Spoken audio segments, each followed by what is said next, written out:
राहुल हा एक अतिशय श्रीमंत घरात जन्मलेला मुलगा होता. जन्मापासूनच त्याने ऐशोआरामात जीवन जगले होते.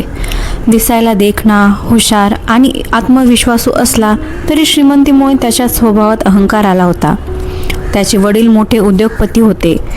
राहुल मोठा झाल्यावर उच्च शिक्षण पूर्ण करून वडिलांचा व्यवसाय सांभाळू लागला. राहुलची आई मात्र गरीब घरातून आलेली साधी आणि अत्यंत धार्मिक स्त्री होती.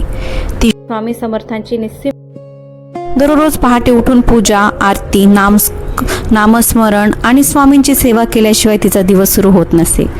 हे सगळं राहुलला अजिबात आवडत नसे. तो अनेकदा म्हणायचा, आई, आजच्या काळातही तू या बाबांवर विश्वास ठेवतेस. लोक फक्त अंधश्रद्धेमुळे त्यांच्या मागे फिरतात. आई फक्त हसायची आणि म्हणायची, बाळा, श्रद्धा अनुभवातून येते. एक दिवस तुलाही स्वामींची ओळख होईल. राहुल तिचं बोलून ऐकून हसायचा.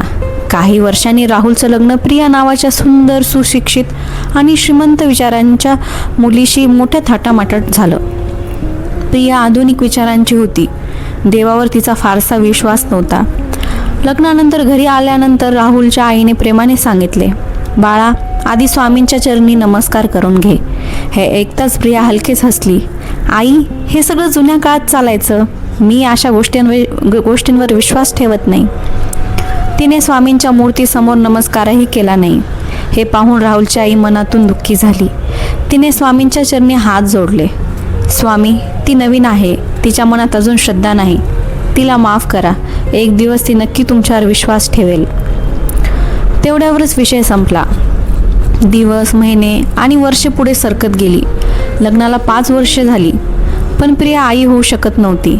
देशातील मोठमोठ्या हॉस्पिटलमध्ये उपचार झाले. महागडे डॉक्टर, तपासण्या, औषधे सगळं करूनही काहीच यश मिळालं नाही. विशेष म्हणजे राहुल आणि प्रियाच्या रिपोर्टमध्ये कोणताही मोठा वैद्यकीय दोष नव्हता. यामुळे दोघेही मानसिकदृष्ट्या खचले होते. एक दिवस राहुलच्या आईने शांतपणे सांगितले, एकदा अक्कलकोटला जाऊया, स्वामींचे दर्शन घेऊया. राहुल लगेच चिडला, आई, जे विज्ञान करू शकलं नाही ते तुझ्या स्वामी काय करणार? लोक उगाच चमत्काराच्या गोष्टी सांगतात. पण यावेळी प्रिया मात्र शांत होती. तिने आयुष्यात पहिल्यांदाच विचार केला, कदाचित हा शेवटचा मार्ग असेल. ती म्हणाली, राहुल, एकदा जाऊन तर पाहूया. राहुल नाखुशीने तयार झाला.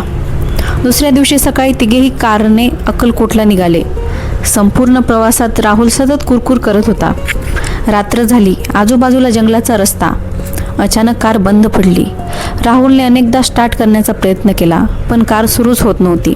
तो रागाने म्हणाला, बघ आई, तुझ्या स्वामींची इच्छा नाही बहुतेक आपण यावं. एवढी महिमा असेल तर आधी ही गाडी तरी सुरू करायला सांगा. तो मोठ्याने हसू लागला. राहुलची आई डोळे मिटून स्वामींचा जप करू लागली. तेवढ्यात समोरून एक जुनी गाडी आली. त्यातून एक मळकट कपडे घातलेला वृद्ध खाली उतरला. तो हसत जवळ आला. काय झालं? एवढ्या रात्री इथे का थांबलात? हा रस्ता सुरक्षित नाही. राहुल चिडून म्हणाला, तुम्ही तुमच्या कामाला जा.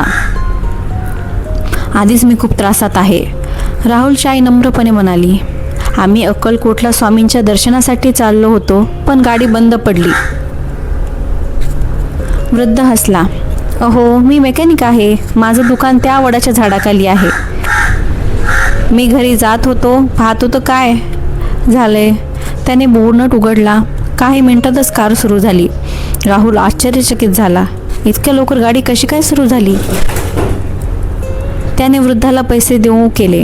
वृद्धाने पैसे नाकारले. तो फक्त एवढंच म्हणाला, ताई, तुमच्या मनातील श्रद्धा कधी कमी होऊ देऊ नका. देव तुमचं नक्की भलं करेल. तो निघताना हसत म्हणाला, श्री स्वामी समर्थ, आणि अंधारा दिसेनासा झाला. राहुलने त्याच्याकडे फारसं लक्ष दिलं नाही. तिघेही पुन्हा अक्कलकोटकडे निघाले. दुसऱ्या दिवशी सकाळीच राहुल, प्रिया आणि राहुलची आई अक्कलकोटला पोहोचले. मंदिरात भक्तांची मोठी गर्दी होती. श्री स्वामी समर्थ, श्री स्वामी समर्थ या नामघोषाने संपूर्ण परिसर भारावून गेला होता. राहुल मात्र मनातून अजूनही साशंक होता. तो फक्त आईच्या आग्रहाखातर मंदिरात गेला होता. पण प्रिया मात्र आज पहिल्यांदाच मनापासून स्वामींच्या चरणी उभी होती. तिच्या डोळ्यात अश्रू आले.